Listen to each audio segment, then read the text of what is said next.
In a shocking twist that rocked the beautiful game to its core, the world's most popular sport found itself at the center of an ugly scandal that would make even the most dramatic on-field theatrics pale in comparison. No one could have ever imagined the depths of this scandal as the whistle blew on decades of alleged corruption, exposing the organization's operations that resembled more of a mafia. With these revelations, FIFA's top brass faced a red card that would change football forever.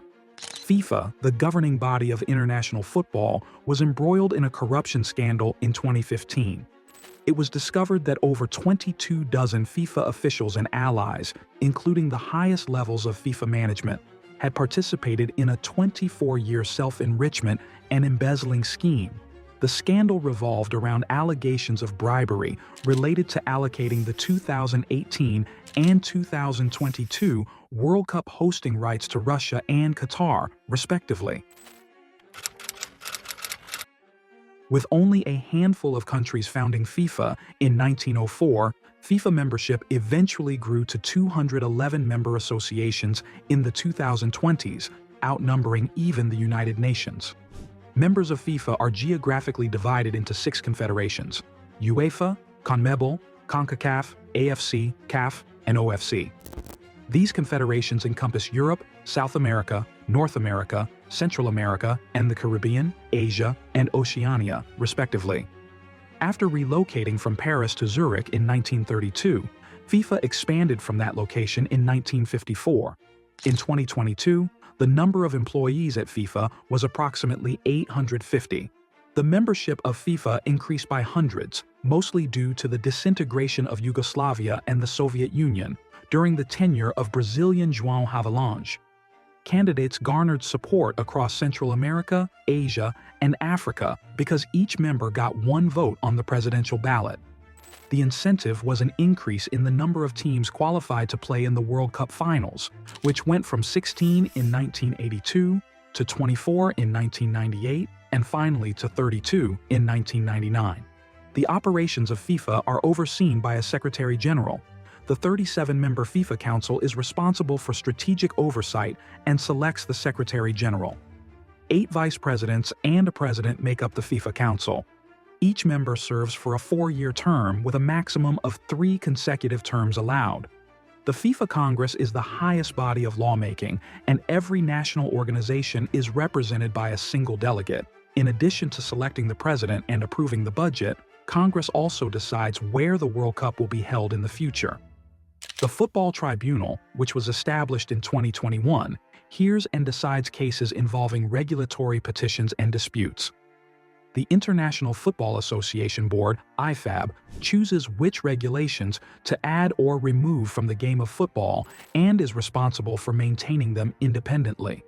Currently, FIFA controls half of the IFAB's votes. The other half are held by the 4 British nations: England, Scotland, Wales, and Northern Ireland. All 6 regional confederations, CAF for Africa, AFC for Asia, UEFA for Europe, CONMEBOL for South America, OFC for Oceania, and CONCACAF for North America, Central America, and the Caribbean, are members of each national association. Since 1974, when FIFA began assigning the World Cup trophy and major brands were enticed by the advertising opportunities, corporate sponsorship has increased, leading to FIFA's financial problems. International Sport and Leisure, ISL, was a global sports marketing firm that had acquired broadcast rights in Europe and the United States, as well as sponsorship deals for the 2002 and 2006 World Cups. Nevertheless, it collapsed in 2001 with debts of over $300 million, which had a devastating effect on FIFA. Several FIFA officials were implicated in allegations of various forms of dishonesty and the illegitimate payment of sports officials by ISL. João Havelange and his ex-son-in-law Ricardo Teixeira, head of the Brazilian Football Confederation, were discovered to have received bribes totaling millions of dollars from ISL, with only a small percentage of those funds being repaid. Despite this, the subject was reportedly dropped. The crisis reached its peak on May 3, 2002, just before the World Cup finals in South Korea and Japan. Michel Zenrofinen, the FIFA Secretary General, had prepared a 30-page dossier alleging 8 counts of corruption and leaked it to the media. The scathing document accused FIFA President Sepp Blatter of dishonest accounting methods and conflicting interests. Within 2 weeks, a team of officials was tasked by the president with responding via letter. Zenrofinen was fired on July 4th, and 11 members of the executive committee who had filed a criminal complaint against Blatter immediately consented to end the legal processes. Sounds a bit convenient, don't you think? During the tournament, South Korea surprised everyone by making it to the semifinals, defeating higher-ranked teams like Italy and Spain along the way. The games in question allegedly had questionable decisions made by the match officials. In December 2010, Chuck Blazer, General Secretary of CONCACAF, was the target of an FBI raid on charges of fraud, money laundering, and tax evasion. They were looking into Blazer's role in the bid process for FIFA World Cup host countries, beginning in the early 1990s. The raid took place in New York City, and prosecutors accused racketeering, wire fraud, and money laundering conspiracies under the Racketeer Influenced and Corrupt Organizations Act, also known as RICO, which was intended to be used against the Mafia. This, in effect, meant that FIFA was being viewed through the lens of a Mafia criminal organization and would be prosecuted as such. By this point, Blazer had already resigned from his position with CONCACAF, and in order to avoid jail time, he came to his senses and pled guilty, turning informant and exposing other corrupt FIFA officials. In May 2011, the Sunday Times also uncovered charges from a whistleblower that CAF President Issa Hayatou, along with fellow executive committee member Jacques Anouma, collected $1.5 million bribes from Qatar in exchange for his support for their bid for the 2022 FIFA World Cup. Chuck Blazer pleaded guilty to 10 felony charges in November 2013, including conspiracy to commit wire fraud, money laundering, and income tax and banking violations. Blazer's guilty plea was intended to avoid a more serious accusation of racketeering, which carries a possible 20-year prison sentence. Blazer would later secretly record talks with FIFA officials and allegedly carried a recording device placed in a keyring during the 2012 Summer Olympics in London. Jose Huila, a former sports journalist and owner of Brazil's largest sports marketing agency, admitted to corruption allegations in December 2014 and, upon his confession, also entered 2 of his companies into the plea deal. Although Blatter was seemingly the target of these corruption allegations as FIFA president, he also responded on 2 occasions with threats of legal action. The first was in 2003 against Andrew Jennings, a dedicated British investigative journalist who had connected Blatter to wrongdoing. But no action was ever taken. In December 2015, Jennings produced a television documentary that brought attention to FIFA's corruption, following the publication of his 3rd book on the subject in May 2015. Coincidentally, this would be when the corruption would be blown wide open. On May 27, 2015, a 47-count, 164-page criminal indictment accusing 7 FIFA leaders of paying $150 million in bribes spanning over 20 years was unveiled by the U.S. Department of Justice. The Swiss authorities detained the 7 at the Bourg au Lac Hotel in Zurich, where FIFA was located. 7 other officials and sports marketers were also indicted by the DOJ for offenses that allegedly began in 1991. The defendants alleged that they had received bribes from advertising firms in exchange for television contracts. According to the Department of Justice's racketeering charges, 2 generations of soccer officials and their accomplices had corrupted FIFA into a crooked enterprise. The highest-profile names indicted in this investigation included Chuck Blazer, the Secretary General of CONCACAF, Jack Warner, the Vice President of FIFA, and former head of CONCACAF, as well as Eugenio Figueiredo, Alfredo Hawit, and Juan Angel Napu, who also served as FIFA vice presidents. Jack Warner was soon apprehended and surrendered to the authorities in Trinidad. An additional marketing professional voluntarily surrendered to Italian police, following the confessions of 5 other executives. Among the notable individuals apprehended in Zurich were FIFA vice presidents Eugenio Figueiredo and Jeffrey Webb.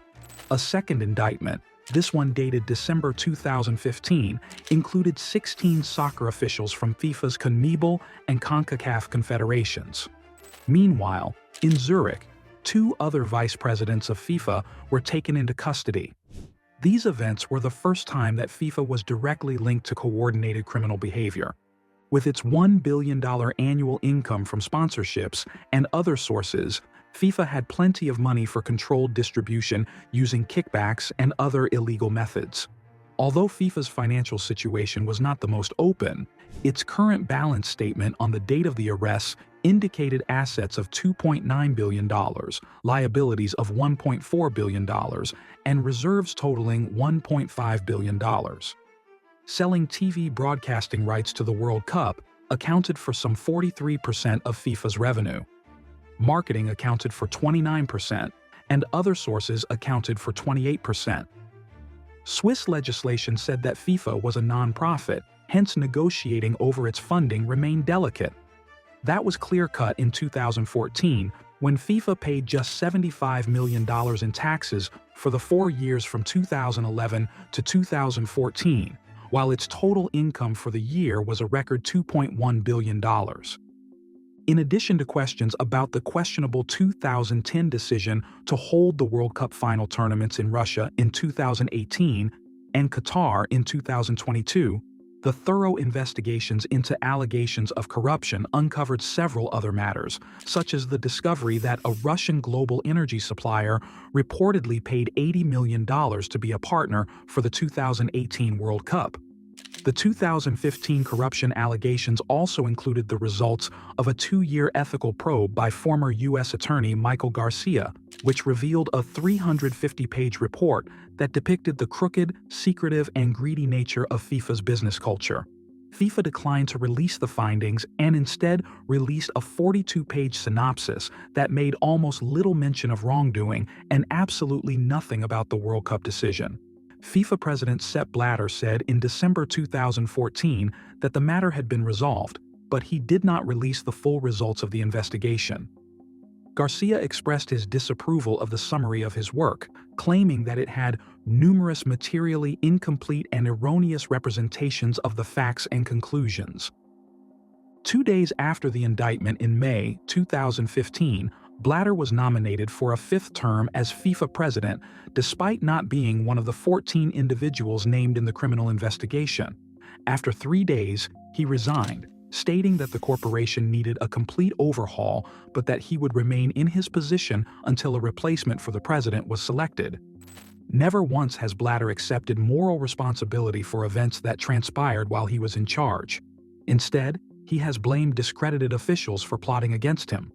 More culling occurred in 2015 and 2016. Jerome Valcke, the Secretary General of FIFA, was relieved of his duties on September 17th.